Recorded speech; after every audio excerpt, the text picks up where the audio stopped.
high fashion editorial was shot using nothing but window light. No flash, no additional lighting. And that wasn't even the original plan.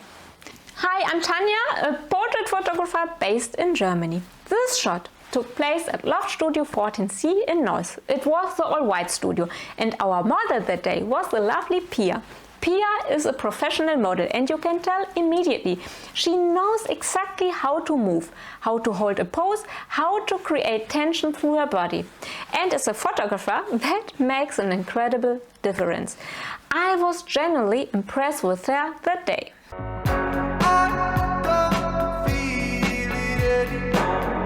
Before heading to the studio, I had actually planned to work with flash. Fashion often means control, and control often means flash. But when I arrived at the studio, I saw this light. And in that moment I knew I don't need a flash.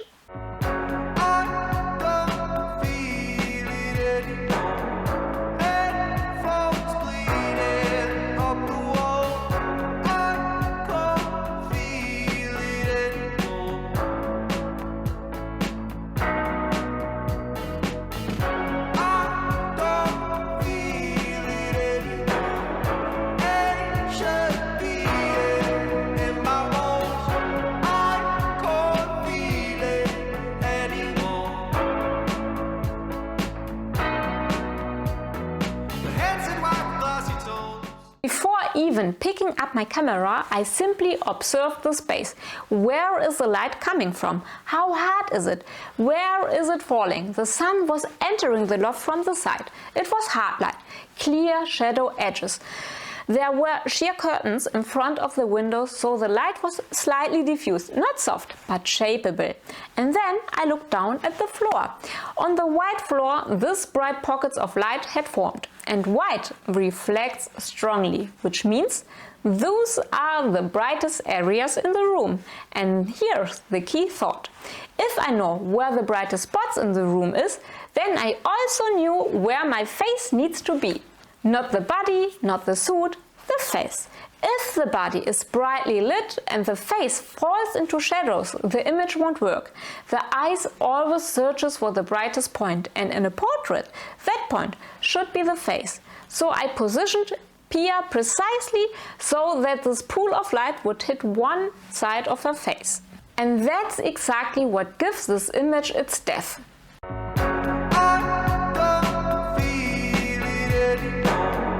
But what's with the shadow side? I didn't want it to fall completely into black. On the shadow side I used a V-flat, a large white foam board, not to brighten everything, but to gently control the shadows. Moody does not mean underexposed. Moody means protecting your highlights and allowing shadows intentionally. Without the V-flat, the shadows would have collapsed completely. With it, I get just enough detail back. It's a subtle difference, but it defines the quality of the image. I never wanted to glow like in the low lights, but it feels right when we dance to the rhythm of the street lights. And it's raining, but we ain't fading, 'cause we're contagious, baby, don't forget it. And I know we won't outgrow, we're burning like the embers of a story we don't know. I put down my kaleidoscope so I don't choke. And then I wake up, lips gone dry, sun's gone cold, and I'm paralyzed to a demon in disguise, control. But in the end we'll be smiling. This life, it comes at a price, 'cause it's all black and white, leaving no room for color. If you are enjoying this look so far and would like to see more editorial setups like this, feel free to subscribe to the channel and give me a thumbs up.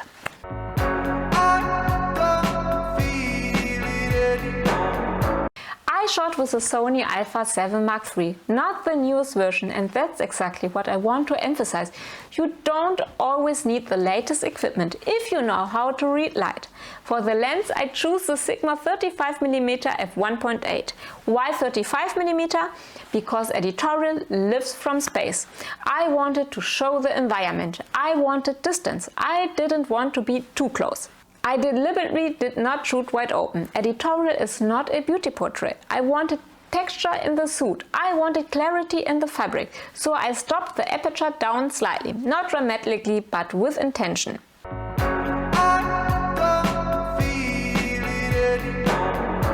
Sidelight always emphasizes texture, always. Pia has beautiful skin. That's why this works so well here. On uneven skin, this light would enhance everything. For character portraits, that can be wonderful. For beauty, more challenging. That's not a matter of taste, it's physics. And now I edited one more intentional element, the fan. I positioned it so the hair would move gently backward. Not wild, just a hint of movement. Without that movement, the images would feel much more static. With it, they gain energy. It's subtle, but that's what creates editorial. I never wanted to glow like in the low lights, but it feels right when we dance to the rhythm of the street lights. And it's raining, but we ain't fading, cause we're contagious, baby, don't forget it. And I know we won't outgrow, we're burning like the embers of a story we don't know. I put down my kaleidoscope so I don't choke. And then I wake up, lips gone dry, sun's gone cold, and I'm paralyzed to a demon in disguise, control. But in the end, we'll be smiling. This life, it comes at a price, cause it's all black and white, leaving no room for color. Lost pride when the higher ones lied, then the money ran dry, but we still got each other.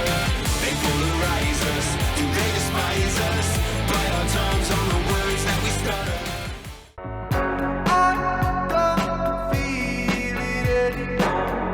Now let me briefly show you my editing in Evoto, and you will see the difference is minimal. For me, the image has to be created in camera. Editing is just the final polish. I refine the contrast, I slightly optimize the skin, but I don't rescue anything. If the light isn't right, no software can save it. And now let's go to Evoto. So now we are in Evoto. The first thing that I wanted to show you is that I use a cropped. I always look at the picture and ask myself if it's perfectly cropped or if I can do some cropping to make the image better. And I use the rule of thirds. In this case, you see, I put her inside the frame and I put her very symmetrically because that's what for the eye is more pleasing. And that was the first thing that I wanted to show you, because then when we start you will see the cropped version. So, and now you see the final version, the cropped already version, and you see there are not a lot of change. We only have done a few tweaks. The most important part is that the picture has to be taken already with the perfect lighting inside the camera, so that the editing, it's only the cherry on top. And you see there is not a lot of skin smoothening. We have cleaned up the hair, the suit. That are mostly the things that we have done in the editing, and we have changed the colors slightly. First of all, we go to the first tab, and I will show you step by step what I have done to it so that you can see it. The most part was the white balance. I always take the color picker and then I put it on a neutral color like the gray, and then he do already his work. And then I have done only some small tweaks I will show you. I go down so that you can see it. There are in German, but you have the same things. There are the highlights, the shadows, the white and the blacks, and the contrast little bit, only small tweaks, clarity and saturation, vivid. There are a little one. The curves I have only touched slightly. You can see there are not much done. There are only little small tweaks. It's not a lot. To be honest, I have used a preset and then I have dialed down to only, I think, 10% or something like this. That's the perfect part that at Evoto you can use a preset and then you can dial down. And that's the way that I work, because I'm not the best in editing. colors and something like this. I'm a better photographer than a retoucher. And so I use then presets that I have by it, and then I dial down. And you can see there are small tweaks, like HSL. You see, the mostly part is the blue. The blue, why? Because if you want to get a bright white, you have to work with the blue channel. And this is the color. These are the saturation. And you see there I have dialed down and the last part. Here with the colors I have only done, there is not much, only small tweaks as you can see. So that's shadows. So if you want to recreate the look, so midtones and the highlights. And then we have done at the details a little bit. That's the sharpening and that's the color. Yeah, how it's called? Color. I don't know the right word, but you will find it if you have Evoto. That I have taken down because Cindy had told me that then the skin looks more natural, and I think it can be. So, and this is film grain. I only have, you see, 5. It's not much, but I think if you give a little bit of grain, then you get more texture, and I like it. It's only small tweaks, as I told you. And color calibration, sorry. You see here already, it's not much. And then we go to the editing part for the skin retouching, and that's the part where you have to be very careful. If you overdo it, it look very plasticky and don't look natural at all. And so you will see we haven't done a lot because Pia has perfect flawless skin, and we have only done a little bit. And the only things that you see a little bit is because of the side lighting. We all have texture in side lighting. Well, if we are a baby, maybe not, but every human being have a little bit, yes, of texture in the skin. That's normal. That's the way we are created. So this, you can see, the first parts are the one to remove pimples. It's only at 12, and I have done only small things. Under eyes, only a little bit, and then I have done nothing big. That's the part where you have to be very careful. That's dodge and burn. And you see modeling and skin smoothing with dodge and burn, only a touch. If you do this too much, it's the part where you can break. I will do it so that you see where you can break image, because then it works very plasticky. You see, Evoto does a great job, but it's too perfect. It's too perfect if you put it on 100%. So I dialed down and I let it. There's no problem if there are some flaws. That's human. That's part as we are. And then I like to give a little bit of clarity in texture so that the skin texture is more visible. I think you know what I mean. It's difficult for me to speak in English because I'm not a native speaker, and yes, but I think, or I hope you can understand me. This is the skin color. I like to give a little bit, only a little bit of color.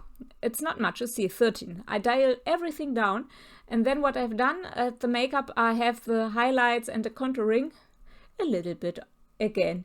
You see they're all only small tweaks, not much, only a little bit. The most part, what I love about Evoto is the hair.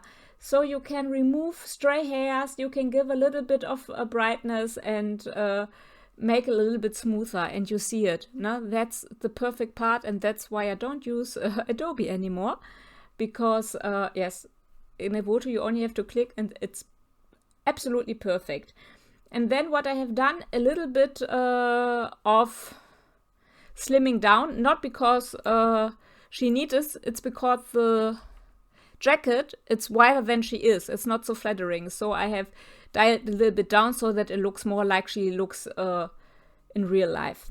And then usually what I do when I shoot at home is this one, that's cleaning up the background. And Evoto does such a great job. Here you don't need it, but at home I have an old backdrop from vinyl in white and who's dirty, and when you put up this points, you get a perfect white backdrop. Or if the backdrop is too small and you see on the sides stuff, then it will expand the backdrop. That's magic, pure magic. It's the point that I most use with the hair, because that is what in Photoshop takes most of the time for me personal. And then this is another from the magic points, cleaning up the clothing. It removes wrinkles, it cleans up the suit. It's perfect. She had already done a great job. She had ironed it. It's very beautiful, but if you have some wrinkles or some little, yes, I don't know, hair or something, you can see it, no? It's all perfect clean. And that's the part that I've done with editing. You see no major adjustment, only little small tweaks. It's important that if you do commercial work that you don't make crazy edits, because the models need them for the agency and they want a most natural result. Yes, that's all. If you like to see how you can create this editorial look using a simple on-camera flash, click on the link video now. There I will show you how to build and control a fashion setup with Flash. And now let's see you in the next video. Bye!